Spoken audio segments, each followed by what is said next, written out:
Hello दोस्तों, आपका हमारा यूट्यूब चैनल मन्नत की आवाज में बहुत बहुत स्वागत है। अगर आपने हमारे चैनल को सब्सक्राइब नहीं किया है तो सब्सक्राइब कर दें ऐसी दिलचस्प स्टोरी सुनने के लिए।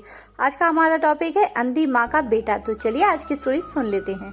एक कस्बे में एक विधवा अंधी औरत रहती थी। उसका एक बेटा था जिसका पालन पोषण की सारी जिम्मेदारी उसकी कंधों पर थी। वे अपने बेटे को पढ़ा लिखा कर एक बहुत ही अच्छा और बड़ा आदमी बनाना चाहती थी, इसीलिए उसने उसका दाखिला कस्बे में सबसे अच्छे स्कूल में करा दिया था।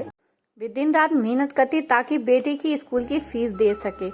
लड़के के स्कूल के बच्चे उसकी माँ के बारे में जानते थे। वे सब उसे अंधी का बेटा कहकर चिढ़ाते थे। लड़का उनसे बहुत परेशान था। उसे अपनी माँ पर शर्म आने लगी थी। वह उसके साथ कहीं भी आने जाने से कतराने लगा था।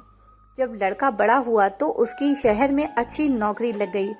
उसने अपनी माँ से वादा किया था कि शहर में मकान लेकर वह उसे लेने आएगा, लेकिन वे शहर गया तो फिर लौटकर वापस नहीं आया। उसकी अंधी माँ उसका इंतजार करती रह गई। कई महीने बीत गए, लड़के की कोई खबर नहीं आई। कई महीने बीत जाने के बाद लड़के की कोई खबर न आने पर अंधी माँ एक दिन उसे ढूंढते हुए शहर पहुंच गई।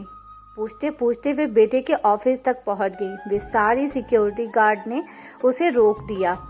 अंधी औरत ने गार्ड को अपने बेटे का नाम बताया और बोली कि उसे जाकर कहो तो दो लोग गांव से उससे मिलने आए हैं।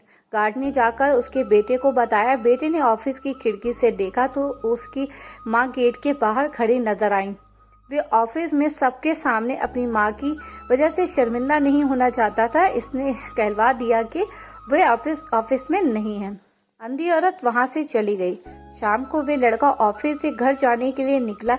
रास्ते में एक जगह काफी भीड़ जमा थी।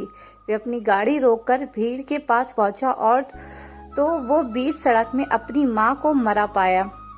उसके हाथ में एक चिट्ठी थी जिसमें लिखा था, बेटा बड़े दिन हो गए थे, तेरी कोई खबर नहीं मिली। चिंता हो रही थी, इसीलिए तुझसे मिलने चली आई। तू तो अब बड़ा आदमी बन गया है, तुझसे मिलना अब शायद मुझ गरीब की किस्मत में नहीं, लेकिन मैं बहुत खुश हूँ तेरे लिए। तूने अपना ही नहीं बल्कि मेरा सपना भी पूरा किया है। मलाल है कि तेरी तरक्की देख नहीं सकती। काश बचपन में तेरी आंखों में सरिया ना घुसा होता तो मुझे अपनी आंखें तुझे देना न पड़ती। तो तेरी तरक्की अपनी आंखों से देखकर मुझे सुकून मिल रहा है। तेरी अंधी माँ। ये पढ़कर लड़का फूट फूट कर रोने लगा। जिसे अंधी माँ पर उसे शर्म आती थी, उसके लिए कितना बड़ा बलिदान दिया था। वे आत्मग्लानि से भर उठा और जिंदगी भर खुद को माफ नहीं कर पाया। तो अपने माँ बाप की हमेशा इज्जत करें और हमारे चैनल को सब्सक्राइब करें।